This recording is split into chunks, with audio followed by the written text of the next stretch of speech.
Je m'appelle Fanny, je suis responsable du comité des activités au dépanneur depuis un petit peu moins qu'1 an. C'est vraiment un plaisir pour moi d'organiser des activités qui contribuent à la joie de vivre au dépanneur. J'essaie d'organiser des activités qui vont intéresser les gens, mais qui vont également leur apprendre quelque chose. Moi, le dépanneur, c'est arrivé dans ma vie vraiment au moment où j'en avais le plus besoin. Je venais d'arriver à Hall, je connaissais personne. Donc, j'ai commencé à fréquenter le dépanneur, en entendre parler. Puis c'est vraiment comme ça que j'ai créé mon réseau, que j'ai commencé à avoir une vie, disons ici. Je me suis vraiment sentie inclue au dépanneur tout de suite. La mission d'inclusion au dépanneur, c'est vraiment réel. On m'a donné ma place, on a commencé à m'offrir des responsabilités, puis c'est là que j'ai accepté, dans le fond, le titre de responsable des activités.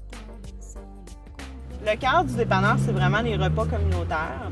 Le lundi soir, mercredi soir, vendredi soir à 18h, on a des soupers communautaires offerts à tous. C'est des soupers à contribution volontaire. C'est des soupers végétariens, sauf que le lundi soir, c'est vegan, donc végétalien, et c'est cru. C'est des soupers où on mange extrêmement bien, puis que vraiment tout le monde peut se permettre parce que tu donnes ce que tu peux donner. Les soupers du DEP, je pense que ça fait partie de la vie de bien du monde dans le quartier Wrightville. En tout cas, moi, c'est mon cas.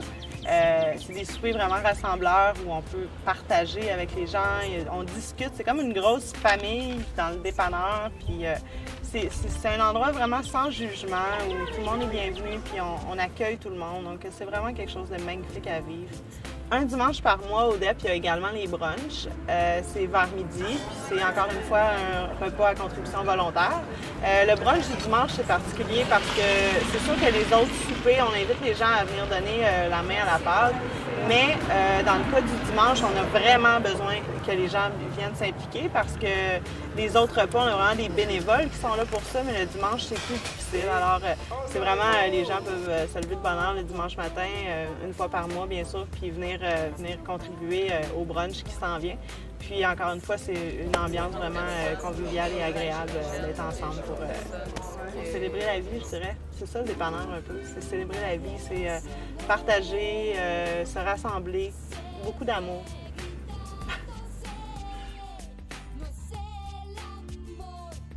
On a eu des ateliers d'écriture de chansons slam et hip-hop avec le SCAP. On a eu du dessin avec Fernande qui est venue donner des ateliers de dessin. Puis ce qui est le fun avec ces activités-là, c'est que les gens, ils viennent bénévolement, les professeurs, donner des cours. Puis les gens qui viennent au cours donnent une contribution volontaire ou pas, s'ils sont capables ou non.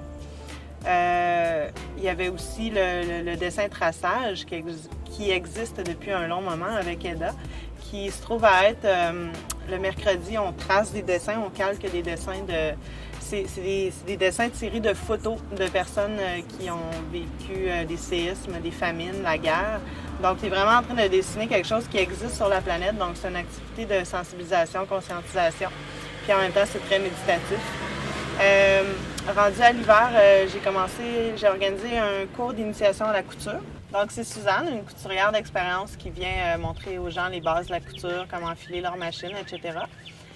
On a rempli les mardis soirs avec des groupes de soutien en alimentation vivante organisés par Mélissa Desjardins. Donc, c'est pour les gens qui ont envie de s'initier à l'alimentation vivante ou de vraiment faire la diète 100% en alimentation vivante, ce qu'on appelle végétalien cru.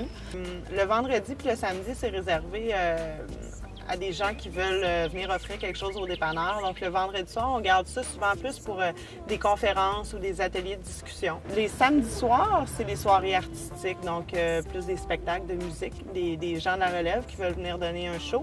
Le dépanneur, ça devient une place où ils peuvent se présenter, des fois pour la première fois, des fois non, mais c'est le fun. Puis, des fois, ça va être aussi plus des groupes internationaux qui peuvent passer par le dépanneur pour venir offrir leurs talents, des groupes d'Afrique, des groupes de France. Donc, ça, c'est une super belle fenêtre culturelle ouverte pour les gens parce qu'il y a des gens autour qui fréquentent le dépanneur qui ne peuvent pas se payer des spectacles culturels comme ça. Puis, en venant au dépanneur, ils peuvent se l'offrir, ils donnent une contribution volontaire, puis ils apprennent, ils rencontrent des artistes, ils rencontrent des nouveaux styles de musique. Donc, il y a beaucoup de culture au dépanneur. Puis moi, c'est la partie que je trouve vraiment la plus intéressante. Le dépanneur Sylvestre, c'est vraiment un endroit fantastique et unique. J'ai habité 9 ans à Montréal, puis je me rappelle pas d'avoir rencontré un organisme comme ça, aussi varié, éclectique. C'est un endroit plein de chaleur où chacun a sa place. C'est de l'inclusion sociale complètement. Et puis, moi, c'est devenu ma famille, mon point d'ancrage. Puis je pense que c'est le cas de bien des gens dans la région ou dans le quartier. Comme dit si bien Dominique Sigouin qui fréquente le dépanneur Sylvestre, c'est le cœur de Hall. Puis comme bien du monde, je ne peux vraiment pas imaginer ma vie sans le dépanneur Sylvestre.